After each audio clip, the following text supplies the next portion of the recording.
പഴുത്ത മാങ്ങ ഉണ്ടെങ്കിൽ കുറച്ച് പറിക്കാമെന്ന് വിചാരിച്ചിറങ്ങിയതാ. വീടിൻ്റെ മുറ്റത്ത് നിൽക്കുന്ന ചെറിയ ചെറിയ മാങ്ങയാണ് ഉണ്ടാവുന്നത്. ഈ മാങ്ങയ്ക്ക് അങ്ങനെ പുളിയൊന്നുമില്ല, നല്ല മധുരം. പഴുത്ത മാങ്ങ ഉണ്ടെങ്കിൽ ഒന്ന് തട്ടി കൊടുത്തു കഴിഞ്ഞാൽ താഴോട്ട് വീഴും. അതുകൊണ്ടൊന്ന് തട്ടി കൊടുക്കുന്നേ ഉള്ളൂ. ബാക്കി മാങ്ങയൊക്കെ അതേ നിൽക്കട്ടെ എന്ന് വിചാരിച്ചു. മാവിലെല്ലാം നിറയെ ഉറുമ്പായത് കാരണം ഒന്ന് തട്ടി കൊടുക്കുമ്പോഴത്തേക്ക് ഉറുമ്പെല്ലാം കൂടെ താഴോട്ട് വീഴുക. നമുക്കതിൻ്റെ കീഴിൽ നിൽക്കാനേ പറ്റത്തില്ല. അത്രയും മാങ്ങ ഉണ്ടായിട്ടും ആകെ ഒരു മാങ്ങയാണ് ഞങ്ങൾക്ക് ഇതിൽ നിന്ന് പഴുത്തത് കിട്ടിയത്. ബാക്കിയൊക്കെ പച്ച. എന്നാലും അതിൽ ഉണങ്ങിയ ഇലയെല്ലാം പോട്ടെ എന്ന് വിചാരിച്ച് കുറച്ചും കൂടെ തട്ടിക്കൊടുത്ത്.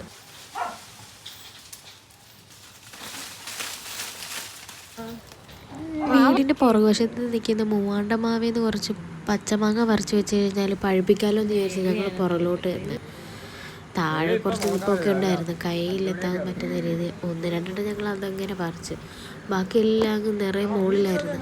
അവിടെ അത്രയും കണ്ണീച്ചയൊക്കെ ആയിരുന്നു. വവ്വാലൊക്കെ വന്ന് കുറേ മാങ്ങ പറിച്ചുകൊണ്ട് പോകുന്നുണ്ട്. നമ്മൾ കുറേ മാങ്ങയൊക്കെ അതിൽ നിന്ന് പറിക്കുമ്പോഴെല്ലാം വവ്വാൽ കിളിയൊക്കെ വന്ന് കൊത്തിയേക്കുന്നതാണ്. എപ്പോഴും താഴെ വീഴുന്ന സൗണ്ട് കേട്ടാൽ പെട്ടെന്ന് ചെല്ലുവാണെങ്കിൽ നമുക്ക് നല്ല മാങ്ങ കിട്ടും. ഇല്ലെന്നുണ്ടെങ്കിൽ വല്ല കിളിയോ എന്തെങ്കിലുമൊക്കെ കൊത്തും, അവിടെ താഴെ കിടക്കും.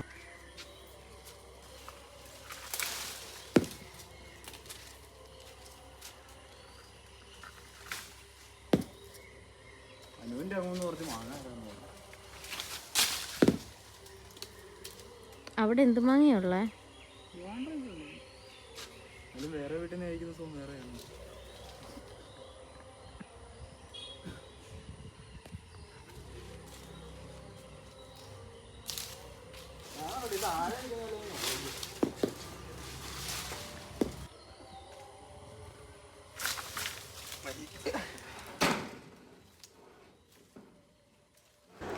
അങ്ങനെ ഏകദേശം മുകളിൽ നിന്ന് വിളഞ്ഞ എല്ലാ മാങ്ങയും ഞങ്ങൾ പറിച്ചെടുത്തിട്ടുണ്ട്.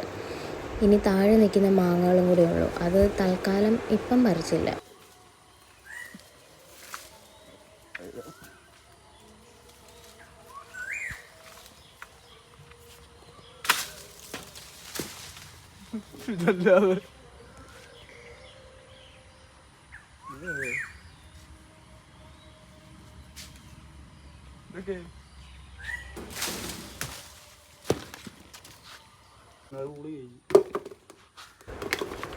മാർക്കറ്റിൽ ഇപ്പോൾ ഏകദേശം 120 രൂപ വില വരുന്ന മാങ്ങയാണ് കിലോയ്ക്ക്.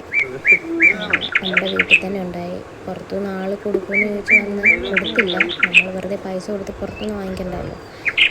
ഇത്രയും കിട്ടിയിട്ടുണ്ട് മാങ്ങയെല്ലാം കൂടെ നമുക്ക്.